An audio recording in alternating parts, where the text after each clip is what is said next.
Luka Doncic, namimiss na rin pala etong si Austin Reeves. Sana nga daw bumalik na etong si AR para sa kanilang team. At ano tong nag-viral na video ni LeBron James na kung saan nag-demand ng bola after ng Lakers timeout. Ano nga ba mga boss ang nangyari dyan? Tara't pag-usapan natin yan.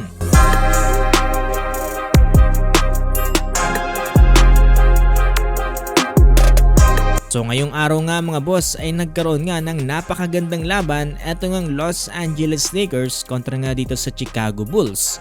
Ito kasi sa naging laban na to mga boss no, panalo ang LA sa final score na 129-118. Nanguna nga dito sa game na to etong si Luka Doncic na kung saan nakapagtala ng 46 points, 7 rebounds, 11 assists, shooting 8 out of 14 from beyond the arc. Na sinusundan dyan ni LeBron James with 24 points, 5 rebounds at 3 assists, Rui Hachimura 23 points, 2 rebounds at 1 assist. Para naman sa Chicago Bulls, Coby White with 23 points. Ito nga sa naging laban na to ay nagkaroon nga ng isang napakagandang hot start. Ito nga si LBJ dito nga sa first half. Una kasi nagpamalas etong si LeBron ng wide open hammer dunk.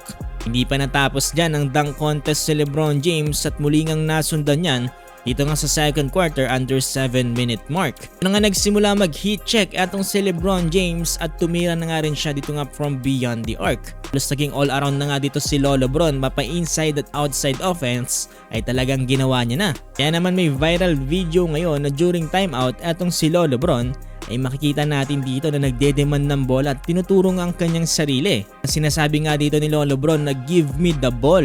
Alam mo kung naging okay naman ang resulta na yan at nanalo naman dito ang Los Angeles Lakers. Hindi natin masisi atong si LeBron dahil nagiinit na siya dito. Tapos ang laban na yan ay nagkaroon naman ng interview dito nga para kay Luka Doncic. Nanong itong si Luka kung ano nga ba din kanilang naging strategy para manalo sa laban na to. Magkaroon pa siya ng double-digit assists. I trying to blitz, not trying to blitz.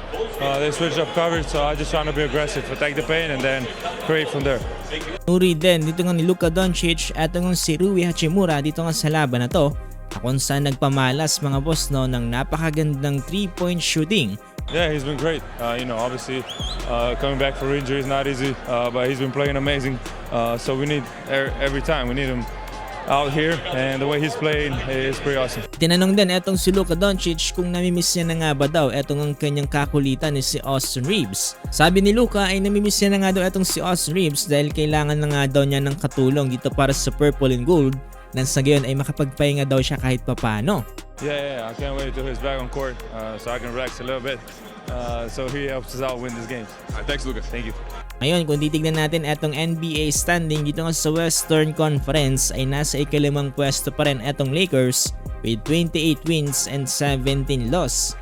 Magkakadikit pa rin sila dyan ng Rockets, Timberwolves at ng Suns.